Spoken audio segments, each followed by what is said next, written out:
Praise the Lord. Goodness, I got a congregation tonight. It's fantastic. Every time I open my eyes, I'm pleasantly surprised. Okay, go to Mark chapter 5. Now, I'm going through the Gospel of Mark, and I am bypassing the story about the sea in Mark chapter 4, because I want to combine that when we come to it again later on in Mark. But I want to start with 3 miracles, 3 signs of the kingdom of God and the power of God revealed in Jesus. Mark chapter 5, he gives 3 of them. Okay, so first one. Now, Jamie gave an excellent sermon on this just a few months ago, but look, you can't hear these two enough, and there's always a different angle to get out of everything, so I like this. I like it that he gave a sermon on this chapter, and I'm giving a sermon on this chapter, and I thought he had a lot of really good insights. Now let's start in chapter 5, verse 1. They came over unto the other side of the sea, unto the country of the Gadarenes. Now let me stop and talk about the Gadarenes for a minute. I'll walk you through this. Okay, the Gadarenes are in an area that is called in other Gospels the Decapolis. Decapolis, 10 cities. These 10 cities were not Jewish cities. Jews avoided them because they were idolatrous places. They were Hellenized, extremely Greek, which included everything that degraded Greek cities, including idolatry. Observant Jews, devout Jews did not go there, but Jesus went there. Okay. And when you got Greek cities, you have idols, and you have profound sin, sexual sin and perversion. And you have pagan philosophy. And you have the gods. So guess what else you have? Demon possession. Because when people give themselves over to that. Now, remember the last thing we talked about in the last lesson, the Pharisees leveled a charge against Jesus to try to turn the people away from him. And I think they knew better. But they said this person is doing these miracles by the power of Beelzebub. He is of the devil, and therefore he's an agent of the devil, and his kingdom is the kingdom of darkness.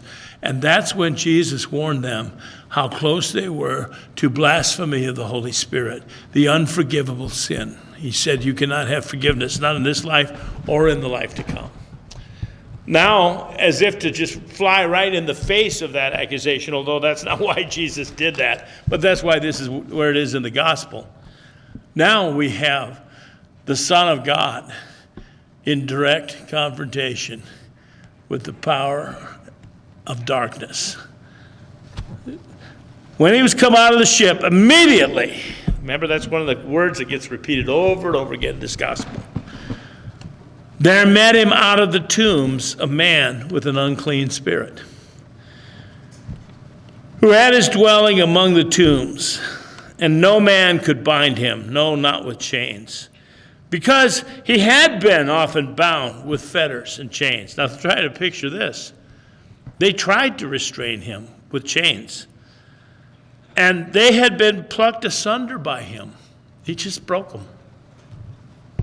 And the fetters broken in pieces. The fetters are the big collars around the chains that go around your hands and feet. He just went, he tore them off. And always, he says, neither could any man tame him. And always, night and day, he was in the mountains and in the tombs, crying and cutting himself with stones. And when he saw Jesus afar off, he ran and worshipped him. And he cried with a loud voice, saying, What have I to do with you, Jesus, you Son of the Most High God? I adjure thee by God that you torment me not. I beg you by God. He's praying, he's swearing by God. Trying to put Jesus under oath. I beg you in the name of God, don't torment me.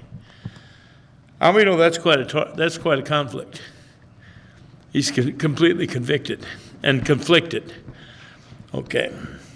For he said unto him, this is talking about Jesus, Come out of the man, you unclean spirit.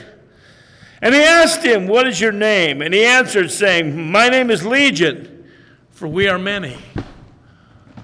Legion is a Roman military unit, anywhere from 2,000 to 6,000 soldiers. He says, "What's your name?" "My name is Legion. We're many." And he besought him much that he would not send them away out of the country. So the demon begged him, "Don't send us out of this country." Demons have some kind of a territorial sense. They want to be in certain places. Now there was there nigh unto the mountain a great herd of swine feeding. And all the devils besought him, saying, "Send us into the swine, that we may enter into them." This is a conversation Jesus is having with demons. Just send us into those swine, that we could go in there. And forthwith, that's immediately, Jesus gave them leave. Go! And the unclean spirits went out and entered into the swine. And the herd ran violently down a steep place into the sea. There were about 2,000, and they were choked in the sea. And they that fed the swine fled and told it in the city and in the country, the swineherds. And they went out to see what it was that was done. And they come to Jesus, and they see him that was possessed with the devil and had the legion, sitting and clothed and in his right mind, and they were afraid. Now, I want to talk about this story. There's a lot in here.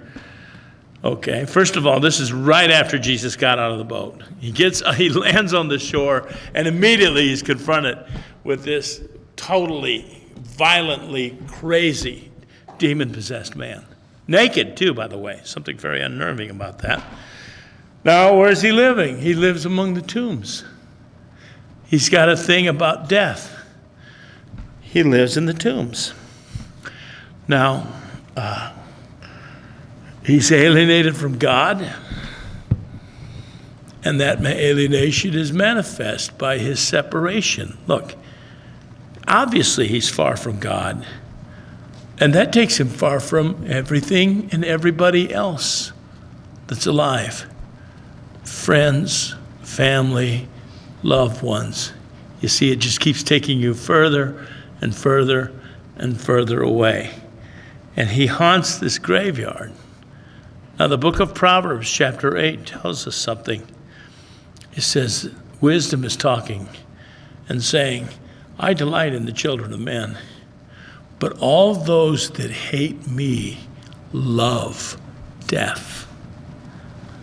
And he goes on. He's driven. He can never rest. Every day and every night, he's either in the tombs or in the mountains. You know who lives in the mountains?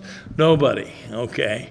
He's out there alone, driven, and he doesn't have his rationality. He doesn't have any connection with people anymore. And it talked about how people tried to bring him under control.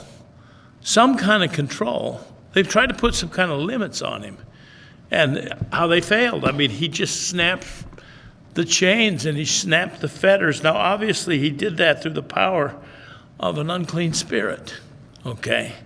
Because no human being could do that. A human being cannot snap a chain or a fetter, but a demon-possessed person can, because they are full of demons, and those demons are powerful. So he's not in submission to anybody. Now, look, here's the thing. Now, this actually happened.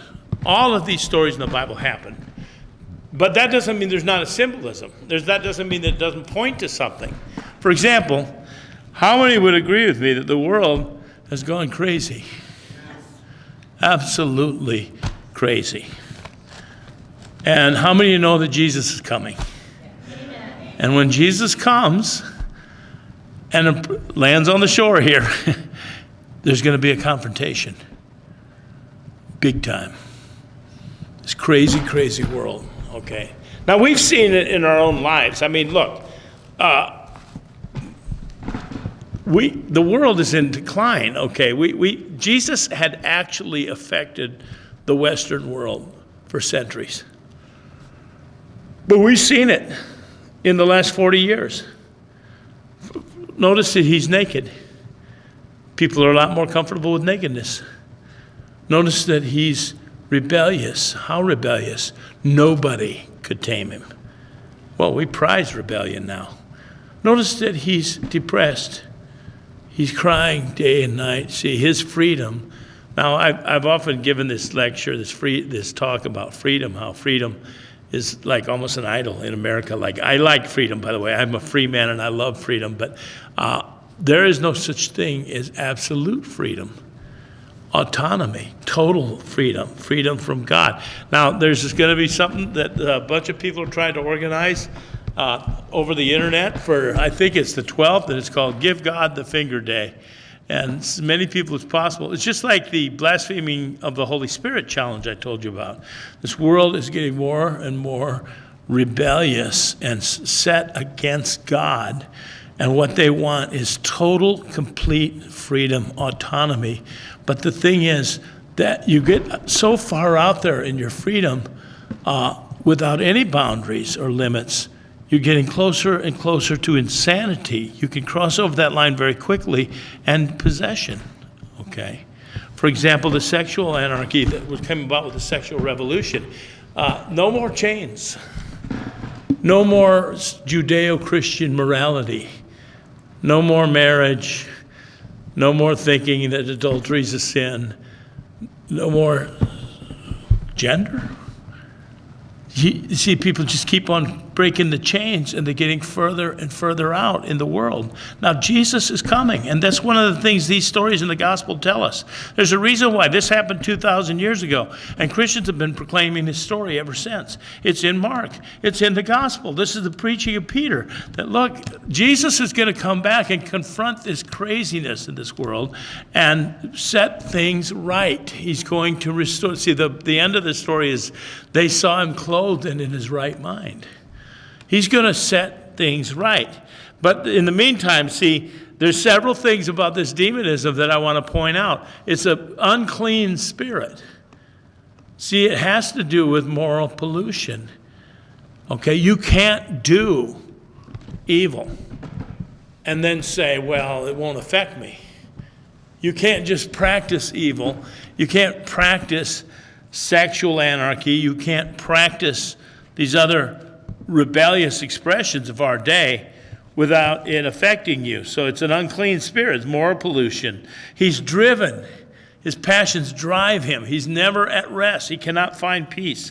He's not in submission, not to anybody. He hates the whole idea of submission. Not even one slight limitation. He won't have it.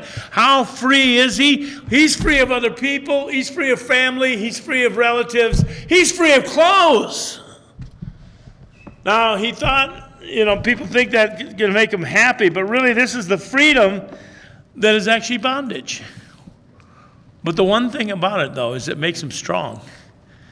Okay, now I just saw a film from last weekend. The least church area of the country is the Northwest Coast.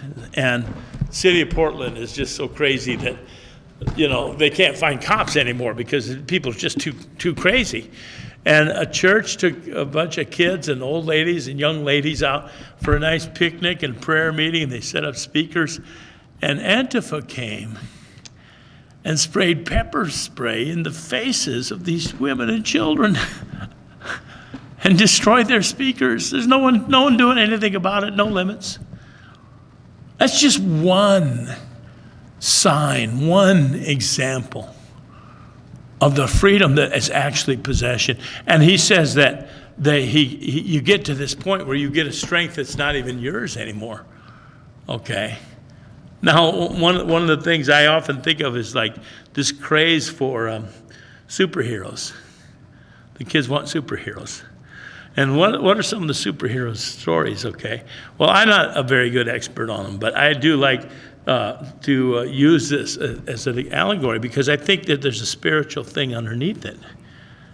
People want absolute freedom. They don't want judgment to come to this earth. By the way, if judgment comes to the earth, who's it going to come from? Not Lex Luthor. God. Jesus. And take the Hulk. He's got a power. What's his power? He goes into a rage, and he's so strong and so powerful. See, people love this stuff. They worship it. They've become idolatrous. We're post-Christian. And this story is now our story. Do you think his strength made him better? Is it good that he could break chains and shackles? Is he headed better up? You think he's happy that he's no longer bound by anything, family, nothing? He has no ties to anyone. What's it say? It says that he goes around crying all the time. He's restless. He's depressed. And all of his energy he spends on self-destruction. He hits himself with rocks. I just saw a guy. Now, look, if I'd have seen this like in 1970 or whatever, 77, a guy with like 10 pins he drove through his face in a row like that. The first thing I always want to ask, but I don't anymore because I don't want to start a riot, did that hurt?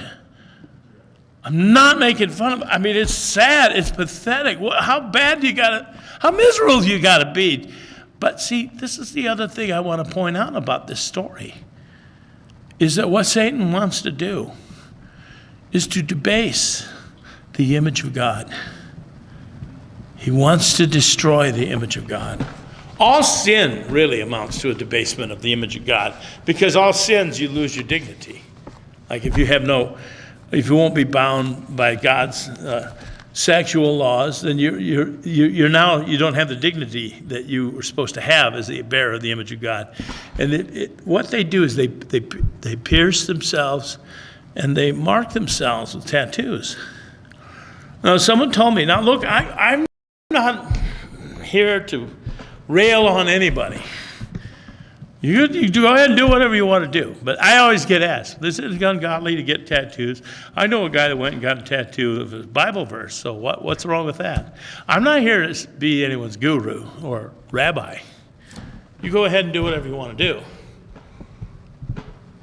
But that's a recent development in our world. I can remember when it was carnival workers or people that just got out of prison, or a lot of sailors that went to World War II. I mean, it's a horrifying experience, and they come back tatted. I never saw a pretty girl tatted. You would go to a circus to see the tattooed lady. A circus couldn't make a living anymore because it's just commonplace now. I'm not saying, oh, do this and don't do that. This is right, this is wrong. I'm saying, think about what's going on. Think about the darkness that's encroaching on society and the debasement of the image of God and the urge to degrade the image of God. Nakedness does the same thing. So he's utterly alone and he's utterly isolated, which is the end of sin in this life anyway. The end of sin is complete aloneness, complete isolation, no God, no people, no family, no relatives, no nothing. But Jesus comes to him way out there on the margin. Jesus comes. Okay. Now, Jesus himself, as our substitute, he would take it out to the end. He went to the end of sin for us when he made him who knew no sin. How do we know? Because he cried out a great cry of dereliction. My God, why have you forsaken me? He went so far out there when he didn't have to. Friend and lover you have cut off from me, the psalmist says. I don't have any lovers anymore, no more friends. I'm so far out there. Where are you, God? Where are you? Why have you forsaken me? That is the end of sin. Complete aloneness. And he's out in the wilderness and he's surrounded with death. That's the other bad sign. People, I know this sounds quaint now, but I mean, this obsession with death and blackness and darkness. And well, people have been into it for so long now, it's not that strange anymore. But I can remember a day when it was like, if you had some kid that you went to school with and all of a sudden everything's dark and he puts on makeup that's dark, and you'd think, man, there's something wrong. death. But no matter how messed up he was, and no matter how much under the power he was of evil, evil could not stop him from running to Jesus and bowing down and worshiping him, right? He runs to Jesus. He probably didn't even know why. He's just so drawn to Jesus. He runs up to him in his nakedness, in his pain and agony, in his cuts and sores and scrapes and bruises. I mean, he was probably so hideous, he probably terrified the people that lived in that village. I mean, they would probably go way around that graveyard because everybody knew the lunatic that lived out there. And that scared him, okay? But he couldn't stop him from worshiping Jesus. But then you see the split in him, the conflict, the two parts of his soul that were unreconciled. You see, there's a beautiful verse in the Psalms, a prayer that says, "Unite my heart, O Lord, that I might fear you." Unite my heart. See, because it's terrible to have that conflict of just flat out raw evil and then the desire for good. Now, we all have it to some extent. Romans 7, why do I do the things I don't want to do? Why am I divided in here? It's miserable. It'd be better not to be, right? It'd be much better to wholeheartedly want everything of God and to love God and to pursue God. And so basically our discipleship half the time is trying to reconcile that division within. And this guy, though, he's on the margin. He's as far out as you can go in this. He's possessed. So on the one hand, he's worshiping Jesus. On another, out of his body comes a voice that he probably didn't even formulate the words. Why have you come to torment us, Jesus? Isn't that terrifying? What am I to do with you, Jesus, Son of the Most High God? Now look, Pharisees had just said, man, he is of the devil. The devils don't say that. The devils know. So they don't say he's of the devil. They're in terror. Because the coming of Jesus is the coming of their judgment. Now is the judgment of this world. Now is the prince of this world cast down. Have you come to torment us before the time? Because he had been saying, come out of the man, you unclean spirit. And this is another thing I want to point out. Jesus doesn't do exorcism. Jesus casts out devils. What's the word ekbalo? Like we get our word ball, like you throw it out. He just throws it out. He doesn't have to come up with a ritual to entrap the devil or some kind of transaction with evil where you say the right formula, you say the right word and all this stuff. That's what exorcism is, and it's not good. Jesus doesn't exorcise.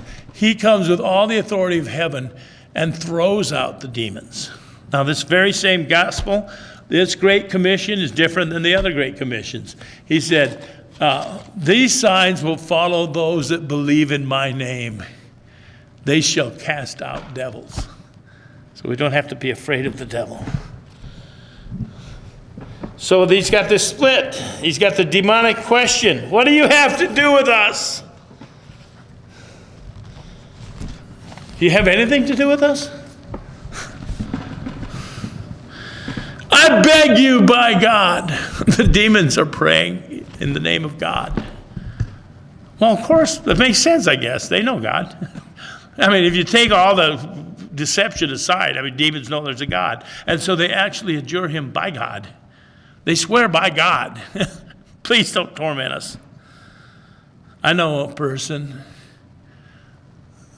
that shortly after I was saved, I witnessed to. And there was a lady very close to me, and she would cry and cry and cry and cry because she knew it was real, and something about it touched her, but it scared her too. But then she resisted and resisted and resisted. Now I still hold out hope for her. But eventually it came more like this. Tell me, Billy, that there's no hell. Please, tell me there's no hell. Just tell me. That's not even her anymore. That's the devil. What was hell made for? Not really for us. Although many people will go there. Hell was made for the devil. There's no hell, is there? That's very similar to, have you come to torment me? Jesus said, what is thy name? And at the command of Jesus, everything has to come out. So the devil has to be open and recognize the authority of the one who came from heaven. And we are legion, for we are many. Now that always has really, really given me the willies, the idea of a legion of demons. Self-conscious, intelligences, but not from this world. So, but it does also tell you Satan is on God's leash. So then there's this weird discussion. I mean, no one else could have this. Only the Son of God and the powers of darkness have this transaction. Don't send us out of the country, would you? Just don't send us out of this country. The thing about false religion and false gods and everything like that is they believe that, they're assigned and allotted places to be. Okay, now I can't go into detail on that, and I won't right now, but the book of Daniel talks about the prince of Persia, the prince of Greece, and when he's talking about it, he's not talking about Persia as a human being, but the evil prince of Persia. By the way, watch Persia now. Watch. Prophecy's really coming up to a head. Persia's Iran. Okay, anyway, let me go on. Greece, watch Greece. Prophecy's being fulfilled. The prince of Greece is rising. But Greece isn't the Greece that you and I know it. The Greece of Daniel is Turkey. 2 Islamic countries with evil princes that run them. Anyway, he says, just don't send us out of here, please. Can we go up in those swine? And why do demons like swine? Because swines typify unrestrained appetites and squalor. By the way, someone says, what is swine doing in the Holy Land when that's a Jewish land? It's against the law of God to have swine. Well, they compromise so bad. And remember, these are the Decapolis. These are the Greek cities. Those swine, the truth is, have no business there. Can we go in the swine? And Jesus gives them leave. He makes a concession to them for now. Sure, go in the swine. And the swine are up on a cliff. He's down there on the shore. The swine are up on a cliff. And they just said, we don't want to go in the abyss. We want to go in the swine. And then what happens next? The herd of swine goes crazy. And they do what swine never do. They committed suicide. 2,000 swine jump over the cliff. Now, this really happened. Truly happened. But this is also typological. See? The world is crazy now because they've declared independence from God. We're going to give God the finger day. Watch how many people will show up. They are nuts. They're comfortable now with immodesty, nakedness, sexual sin, sexual flaunting. They buy into the whole demonic program. Debase the image of God, degrade yourself, don't be bound, don't let anyone tell you. The world is out of its mind, and we're almost on the edge. We're at the margins. But this story tells us good news. Jesus comes back. And there's a huge confrontation between good and evil.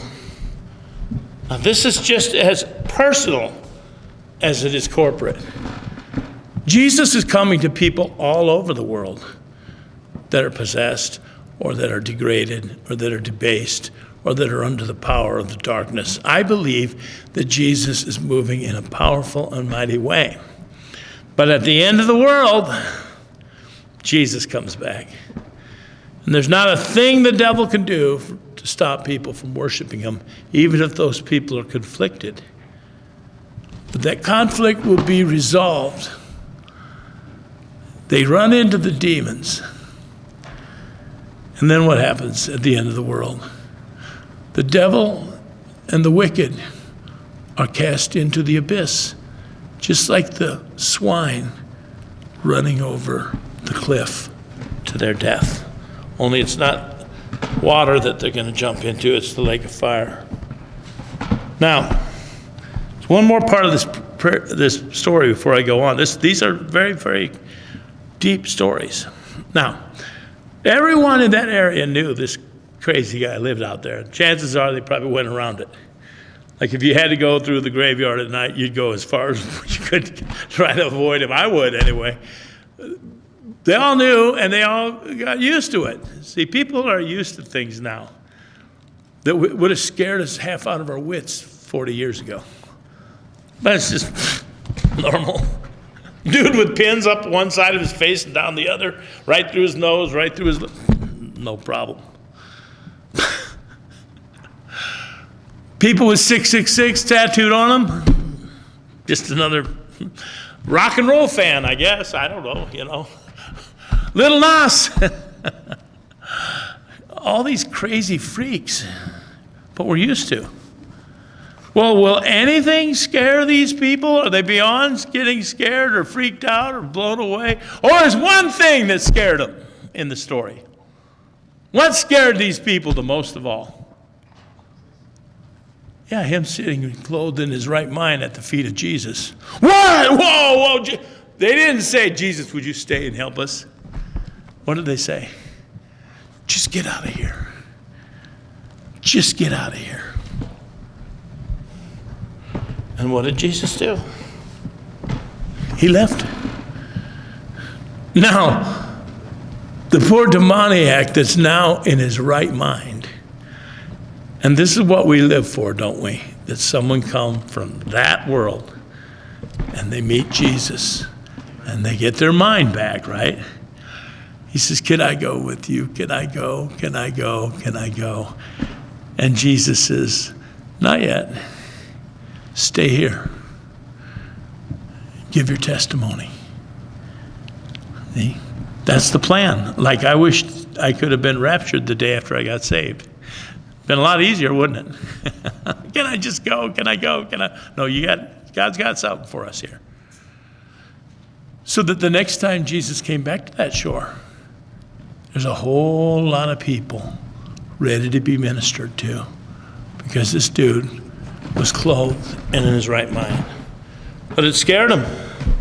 Well, let me go to the next story. Verse 16. They saw it told how he befell to him that was possessed with the devil, and also concerning the swine. And they began to pray him, that's Jesus, to depart. Get out of here. Please, you're making us nervous. Now that's happening in the world too. They want to get rid of the Christians. They want to get rid of the influence of the Christians. They want to shut us up. I mean, you got a hardened street gang attacking Christian women and children with pepper spray in Portland. They want us out. Hey, I'm telling you, it's serious. There's something so dark. Some dark cloud is descending really fast.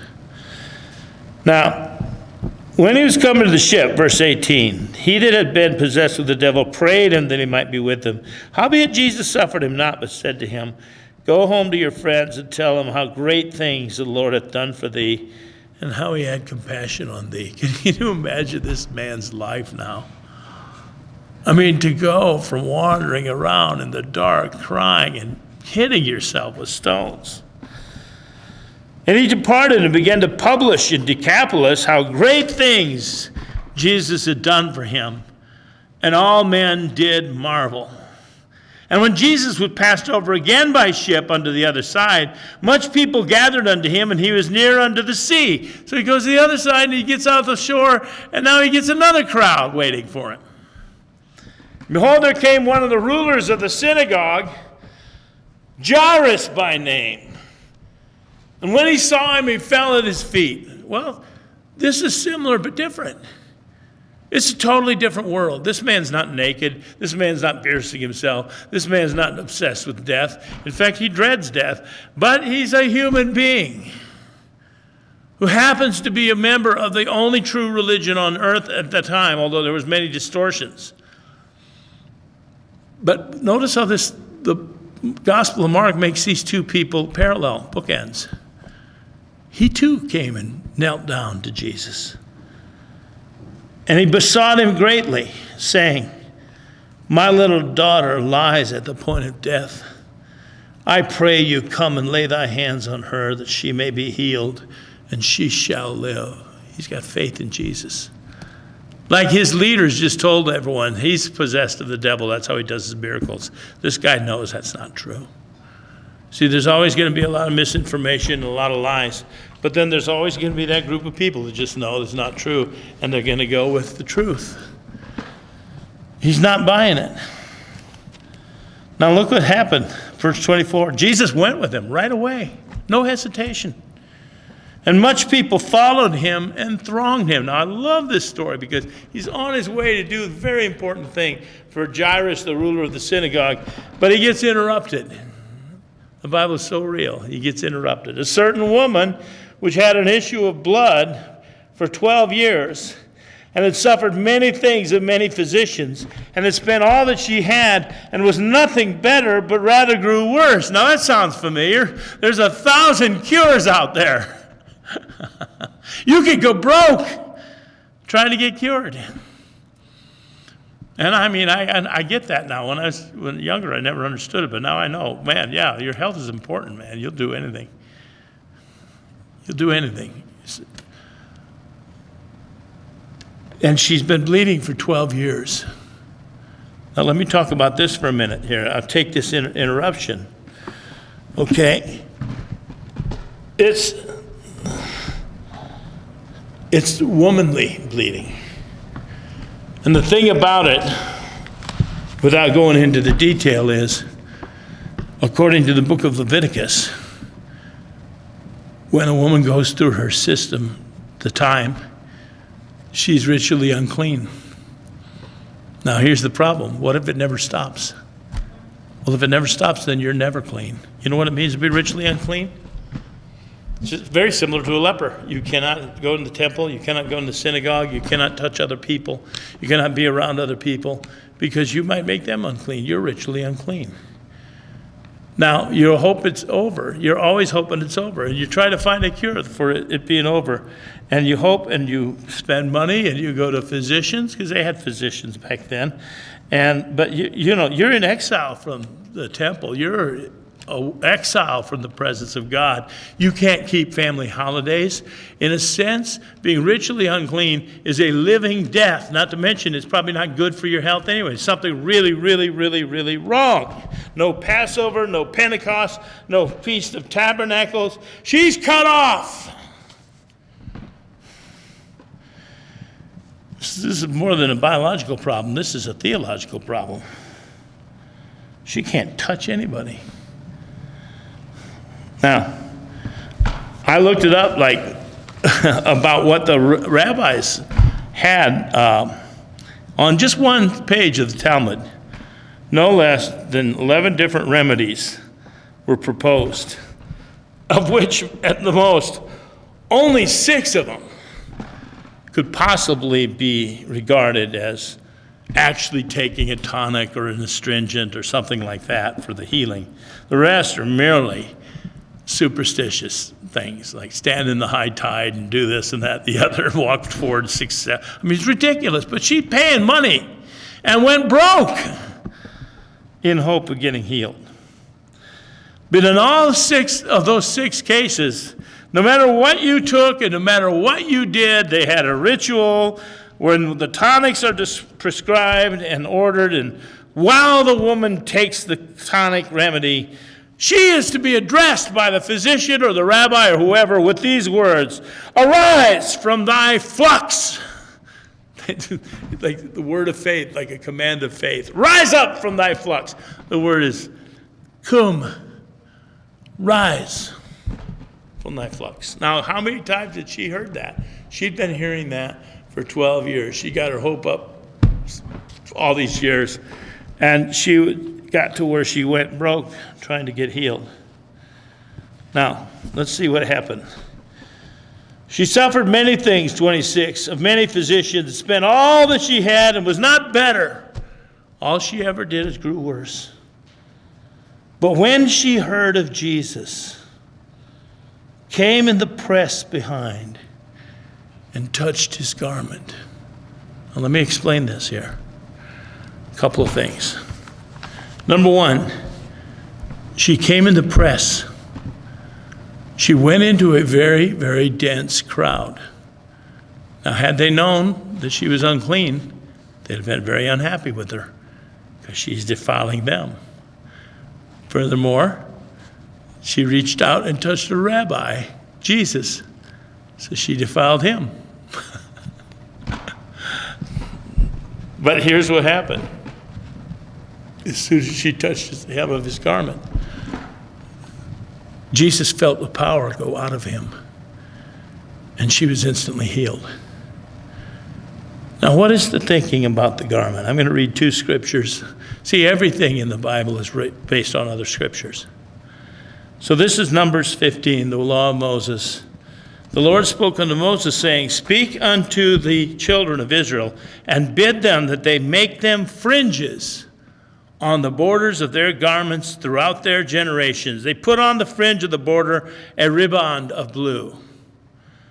And it shall be unto you for a fringe, that you may look on it." Why? What's it represent? "That you may remember all the commandments of the Lord, and do them, and that you seek not after your own heart, your own eyes, after which you used to go a-whoring, that you remember and do all my commandments and be holy unto your God." So the nation is going to be holy, and one way is in dress. Every Jewish male wore a prayer shawl or some kind of garment with fringes on it. And in the fringes, the one riband of blue. Blue represents heaven. The rest of the garments represent the law of God. Okay, so what does she do? She gets on her hands and knees and squeezes through the crowd in desperation and reaches out and grabs what represents the law of God, the Word of God. She knew that commandment. And Jesus is a loyal Jew. He's an observant Israelite, a true Son of God. Secondly, the last book of the Old Testament has a beautiful promise. I'm telling you, I share this anymore everywhere I go, especially with my geriatric friends. I went to the Hy-Vee one morning. They were all a bunch of old codgers having coffee. And they knew who we were because we had prayer meeting all the time. And I walked up to the table. They go, "What's up, Reverend? What's up? What's new?" And I said, "New? We're going to get a new body." And they all went, "What?" I said, "Sure. Yeah, we're going to get a new body. If we repent and give our life to Jesus, we get a new body." Now, that sounds a lot better when you're our age than when you're 20, right? So I quoted them Malachi chapter 4, verse 2. "Unto you that fear my name shall the Son of Righteousness arise with healing in his wings. And you will go forth and grow up as calves of the stall." Ever seen a new calf skipping around in the yard?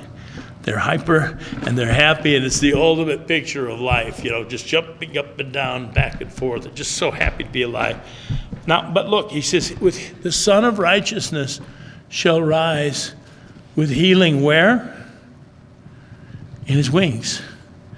See, the nickname for the shawl with the fringes is the wings. So she knows this stuff. And she went out there and reached out and touched. Now, this is a great story, too. Two things are happening. Jairus is freaking out. I would be, too. Jesus is saying, "Look, I just who touched me? Peter and the apostles are going, what do you mean who touched you? Everyone's touching you. You're in a throng. Everyone touches Jesus, right? Yes, true, everyone touches Jesus, but some people touch Jesus. True prayer. True connection. I felt virtue go out of me. Who touched me? The Bible says the woman was afraid. Why was she afraid? Because then she'd have to admit that she just ceremoniously defiled him. She defiled him. Now think about it. She defiled him ceremonially, and she got healed. It's like the leper. Okay. What is salvation? Substitution. We defiled Jesus when he became sin with our sin. We're like that woman. But he's so powerful. The Son of Righteousness rises. He's so powerful that the bleeding stopped. And now we're reconciled to God. Is that not beautiful? I think it is beautiful. Now, let me just finish this up, okay? Because poor Jairus is being brave, but oh man, he's concerned. Verse 29, straightway the fountain of her blood was dried up. She felt in her body that she was healed of that plague. Think about it. She gets to be readmitted back into human society. She gets to take the holidays and touch her children and her grandchildren, and she gets to live and go into the temple and praise and worship God, okay?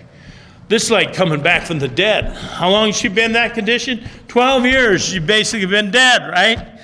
Now, Jesus immediately, knowing in himself that virtue had gone out of him, he turned him about in the press and said, who touched my clothes? His disciples said unto him, you see the multitude thronging you, and you say, who touched me?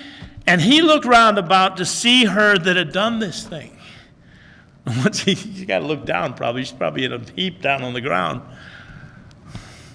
The woman, fearing and trembling, knowing what was done in her, she came and fell down before him and told him all the truth. And he said unto her, daughter, your faith has made you whole. Go in peace and be continuously whole of your plague. Now, one of the most beautiful healings of the Bible, right? Well, at least in my view. While he yet spake, there came the ruler of the synagogue's house, certain, which said, your daughter's dead. Why trouble you the master any further? It's too late. Daughter's dead. No, it's not too late. It's not too late. Someone's got a wayward kid. Don't pronounce him dead.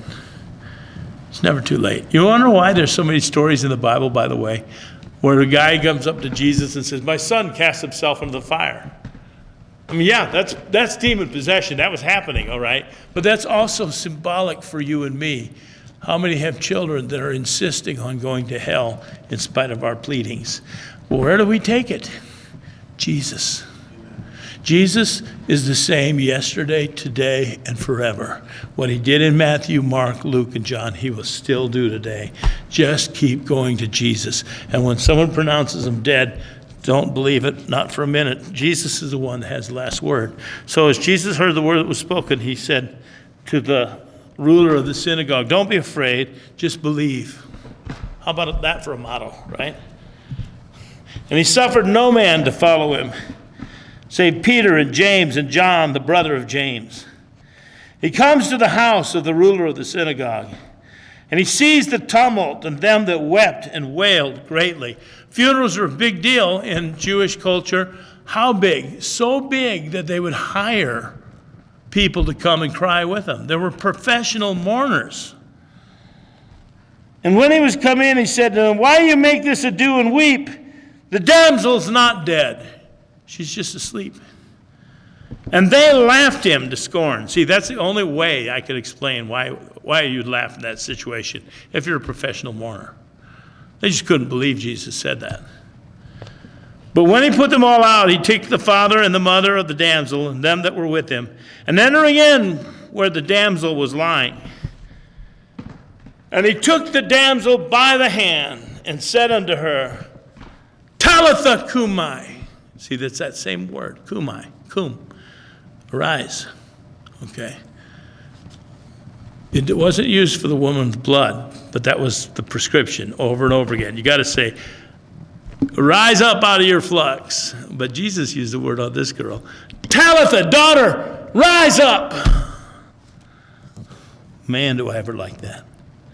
Which is being interpreted, damsel, I say to you, arise.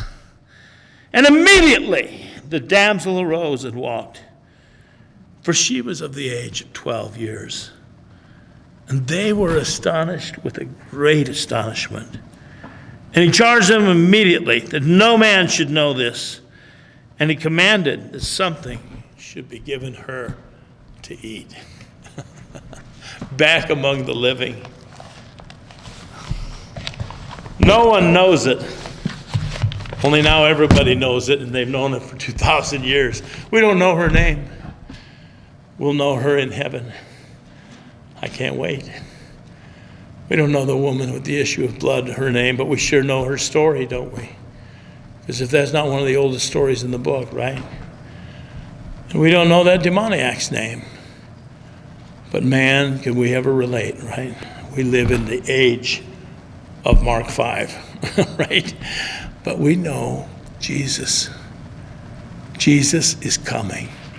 He's going to set the world right.